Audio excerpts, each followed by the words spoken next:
I'm Matthew from SR1. We've been working with Dan and the OVR team for 4 years to pull this program together. Today, I'd like to talk about what is a fairly abstract concept called value. I want to show you how we measure it, why we're measuring it, and then what insights we could garner from doing so, and as those particularly relate to biotech and healthcare startups.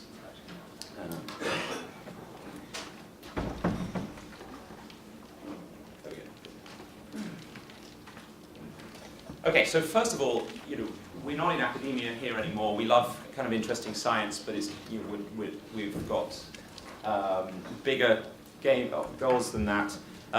Creating value is the underlying principle and purpose of any business enterprise. So whenever you're thinking about your startup, that should be the primary goal, and how you create your business plan is all to do with how do I take a technology and create value with it. Being able to measure value and assess it is therefore critical to how you design your business plan, spend investors' money, and communicate with the outside world on the value that you're going to create. So it's imperative that you have a clear understanding of how you measure value. The slightly dry technical analysis that underpins the concepts to all of it is called a discounted cash flow, which has as its heart a principle called the time value of money. Now, it is a bit of a dry analysis, and it's actually not used in the majority of cases I'm actually going to talk about in a technical sense, but the principles drive everything around it. So I'm not trying to scare you into saying you should all be doing discounted cash flow analysis about your businesses, but understand the principles involved will give you insights into what your own business is, the market, and everything else that's going on around you. And that relates to everything outside biotech as much as it does inside biotech, which has its own unique nuances. And then further, I'm going to have a section at the end that shows a few more kind of slightly intangible insights that you can learn from just running this analysis that explains the way the world we live in works.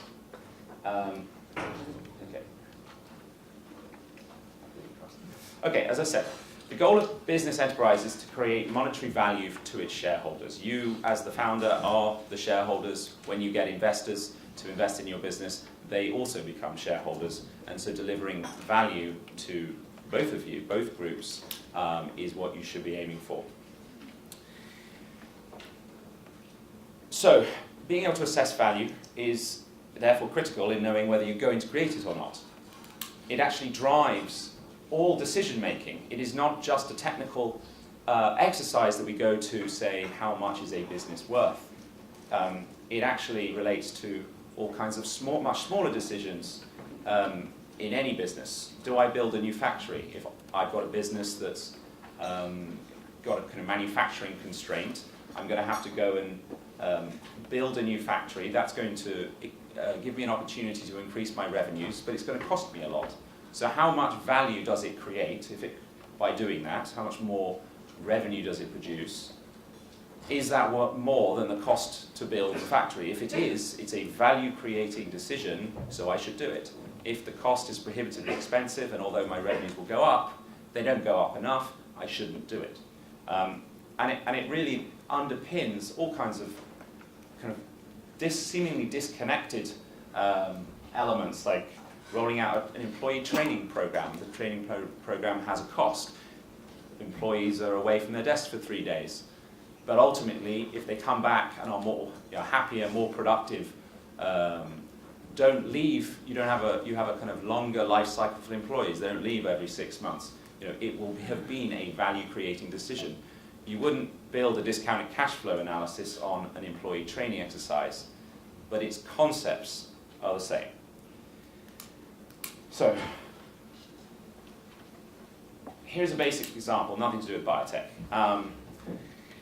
a cab driver who drives for Uber decides he wants to take up a hobby and become an amateur carpenter and build a table. So he has a certain amount of costs that it takes to build that. £30 for the wood and glue or however you make a table. He needs a space to do it, he needs to rent a workshop. Ultimately, he then sells it on made.com or eBay or something, and he gets an amount of money. I've said here he sells it for £300.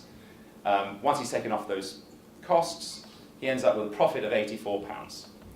But it took him 5 hours to do it, which otherwise he could have been spending driving his cab, which would have earned him £50. So should he actually make the table or not? The £84 is worth more than the opportunity costs of driving his cab, or £50, therefore, actually, yes, A, I enjoyed it, and B, it's a value-creating decision to do it. So why don't I open a table business? Okay, so in order to assess businesses, we look at numbers. The graph I showed, the bar chart I showed on the previous slides, was laying out the costs and the revenues. This is how we look at it in financial analysis. We translate them into tables like this, and any business can be kind of described through 3 major statements. The most important, or the kind of most interesting, really, is called the profit and loss, which is really a representation of what's going on in the business in a given period of time. Usually, you show it on an annual basis, monthly basis. And so it's really just a representation of what's happened in this transaction. The revenue, he sold the table for 300, he had to pay some tax of 60, then he had materials and labor, made a profit of 160, he had some rent of 40, operating profit of 120, and then he had to pay some more tax.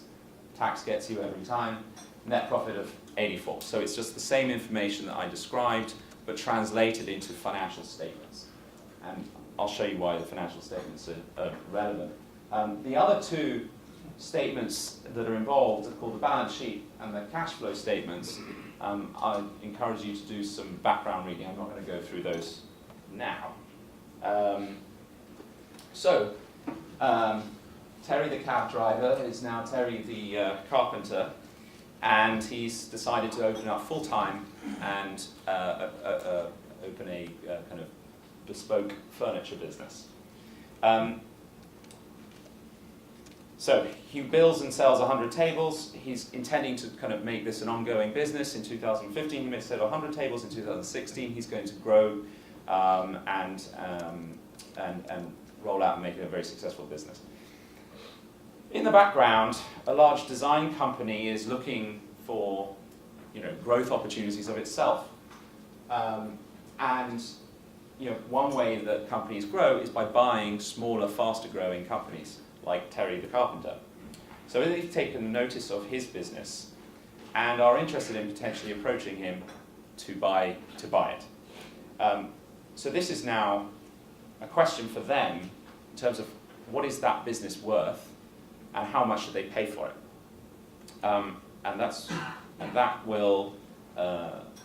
That assessment of fundamental value will drive that decision making. So this is what we're going to discuss now. So the numbers are probably quite small, but I'll zoom in at the relevant bits. So on the left here, this is the table we talked about. So he sold 100 tables, and once you've taken all the costs out, he ends up with 6,800 in profit. So that's what we know. That's the historical what has happened. So when I'm looking at a business, I'm really interested in what's going to happen in the future, not what's happened in the past, because it's the future profits that's going to flow into my bank account as opposed to Terry the carpenter's bank account. So what we need to do is make some assumptions about this business. And using this financial statement format, we can make some very basic assumptions. So here I've said we're going to grow the number of tables per year by 20% as he grows. And as time goes on, we tailor that, trend that down because you can't grow at kind of high rates forever. Eventually, the growth slows. We can make assumptions about, broadly the costs of his materials and everything will stay effectively the same. And we just drag the formula across in Excel, and at the bottom you have a line of expected cash flows into the future. So that in 2025, the business is making £29,300 in profit. So that's what, now we've got a base for what the business is actually going to look like in financial terms out into the future. So now we have to work out how much, what does that mean in terms of value. Perhaps changing its mind on this. So if we'd added up the cash flows that came out the bottom, we'd have got £190,000. So is that the value of this business? That's the amount of money I'm going to get. That seems reasonable. There are two issues with that. The first is that we only modelled it to 2025, and we're not intending on shutting this business down in 2025. That's just as far as we got. We could have dragged that formula out to infinity, but that would have given us an infinite number, and we're not going to pay infinite amounts of cash for a business because we know it's not worth that. The biggest driver of why it's not worth the 190 is something we call the time value of money. It's a bit abstract, but I'll do my best to walk you through it. The principle is that based on £100 today is worth a lot more than £100 that you've been promised in 10 years' time. There are a number of reasons for that. One is that the guy who promised you to give you the £100 doesn't turn up. But even so, the principle holds. If you were to borrow, if you were to get a promise from the government for £100 in 10 years' time, that is in effect risk-free because they can just print £100 and give it to you. So there's no risk. And yet it's still worth less. And that's really driven by something we call the opportunity cost, which means what else could we have done with the £100 in the 10 years that we didn't have it in our pockets. So the basic example is if I gave you £100 today, you could put it in a current account, and to be honest, today 2% is probably doing pretty well, but you could put it into a bank account and earn 2% interest. So that's what this table is showing you at 2% interest rates. In 2025, your £100 has grown into £122. So therefore, if I was to promise you £100 in 10 years' time, I would much rather have it today because I could have in 10 years' time ended up with 122 instead. So the other way around, what that means is, if you said the £100 was you got £100 in 10 years' time, it's actually only worth £82 today because you reverse that interest calculation back to 10 years, to the power of 10 years. Does that make sense so far? Okay, good. So we can apply the same principle to the carpentry business. If we just go, if we consider that each year is not part of a business, it's just a promise of cash.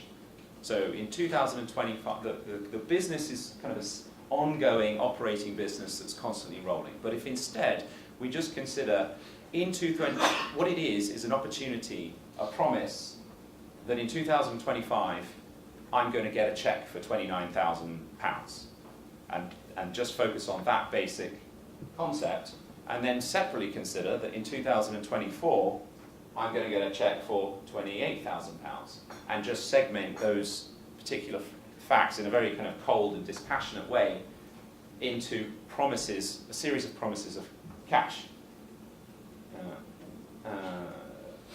The difference between putting your money into a bank, which is backed by the government, so effectively risk-free, and investing in a startup business like Terry's Carpentry, is that there is a much higher risk that he doesn't turn up and give you £29,000 in 2025, because it's a small business, businesses are risky, and therefore instead of 2%, we use a 15% interest rate. We call it a discount rate in this context.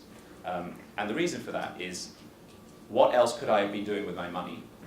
Which basically means for a business opportunity with a similar risk profile, I could have gone into the public market and found startup businesses listed on AIM or NASDAQ and expect to generate a return of around 15% a year having invested in them. So if that's the return I expect for this level of risk, that is the discount rate I need to apply to a business with this startup profile. The other thing we need to account for is that the business, in theory, is what we call a going concern and will operate beyond 2025.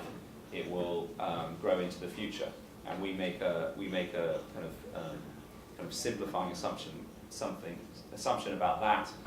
But because we're doing the discounting, it becomes a rational number, not infinity.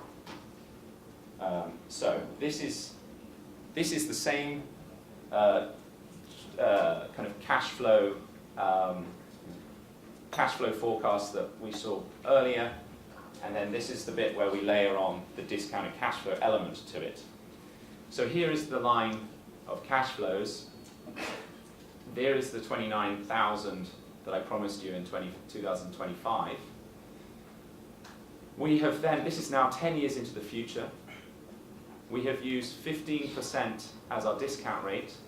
So we discount the 29,000 to the power of 10, which means that which is 25% of the total, which means in 2025, the promise of 29,000 is worth 7.2 thousand today. Is that clear? Okay. Very good. So then you just do that for every year, and you know all the changes from these calculations is in 2024 it's a lower cash flow.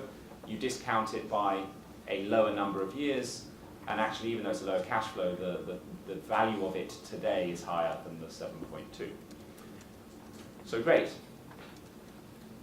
So now we could just add up all of those net present values of cash flows, and we get 81,000 or 89,000. Then we do a calculation which is a bit basic. We just assume the company grows at inflation, which we assume to be 2%, into infinity, and discounted at 15%, and it ends up at 56,700. I've got an Excel file that underpins all this, and I'll distribute it so that you can all play with it. So you add those two together, the sum of all the net present values out to 2025, and then what we call the terminal value, which is 2026 into infinity, and we end up with £138,000. So that is what we call, therefore, fundamental value of Terry's carpenter business. And that's, in a nutshell, the analysis. But it's not just an analysis about working out what the fundamental value is. It's really, as I said, a decision-making tool. So now, kind of big corporate furniture company needs to work out what do they do about this. Should they offer Terry the 138,000 because we run our analysis and worked out what that's worth? That's what it's worth. The answer is no, because that is not a value-creating decision. They'd be exchanging one asset, cash, of 138,000 for another asset that's worth 138,000. No value creation. So the only reason they would do it is if they could buy it for less than 138,000, and 138 is the kind of upper, it's the maximum they could ever pay. How much they end up offering and how much Terry ends up accepting is a negotiation. Different parties will have different dynamics, how desperate Terry is to sell, how many other businesses the corporate could be running around buying. That is a back and forth really driven by the parties at play, and ultimately either they offer enough for Terry to say yes, or they don't, and Terry stays independent. So that was quite quick, but hopefully you picked up some of the themes, and we can go grab me afterwards if you want to talk about it. Now, biotech is a little different, because unlike Terry, who sells his first table for £300, in biotech, we often spend 10 years spending money and getting no revenue at all.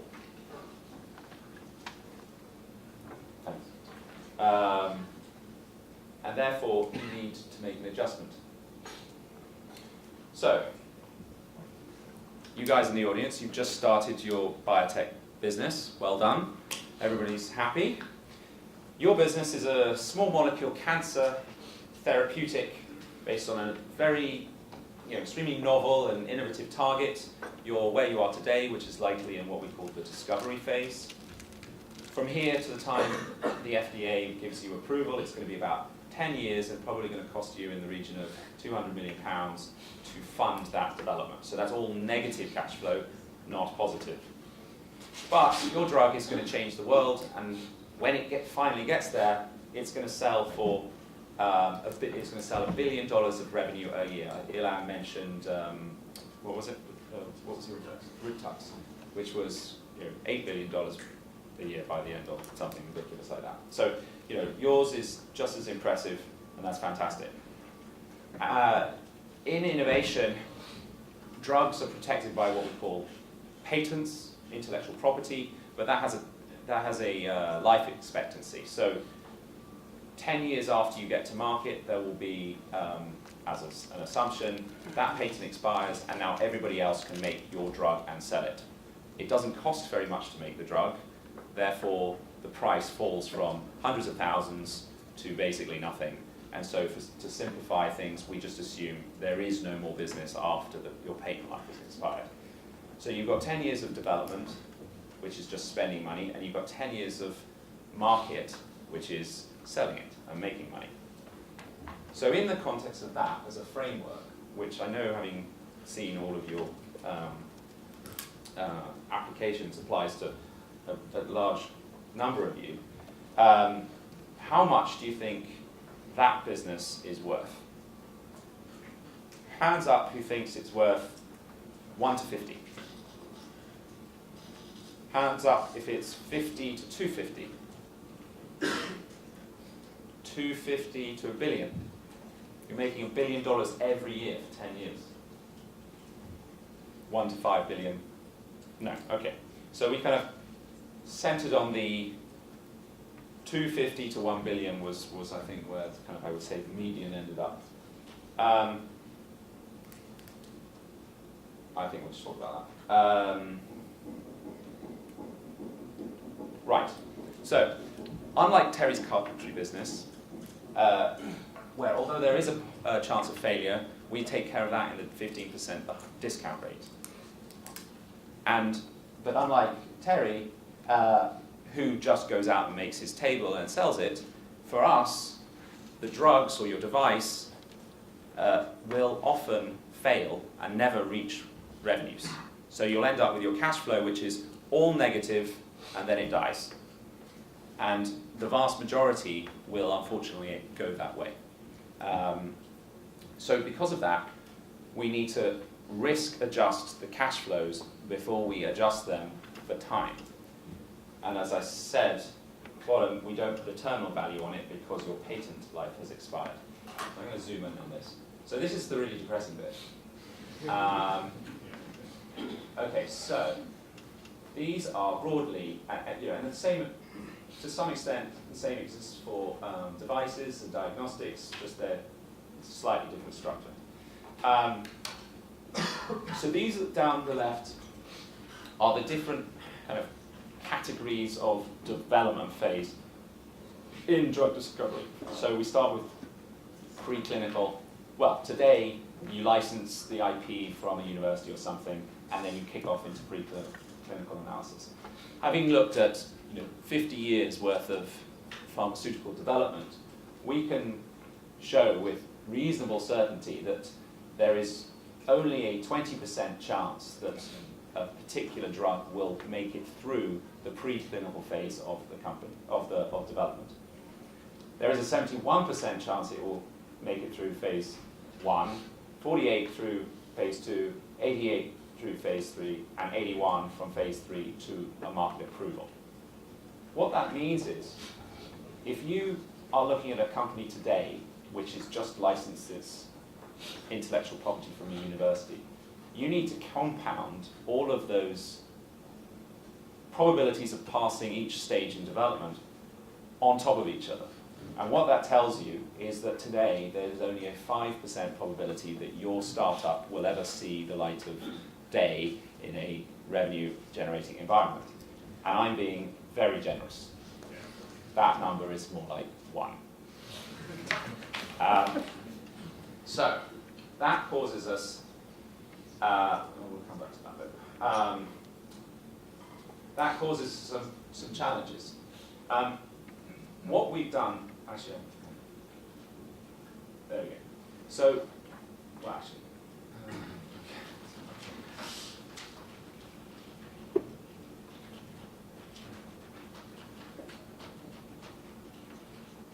okay. So this is my cash flow forecast for your drug.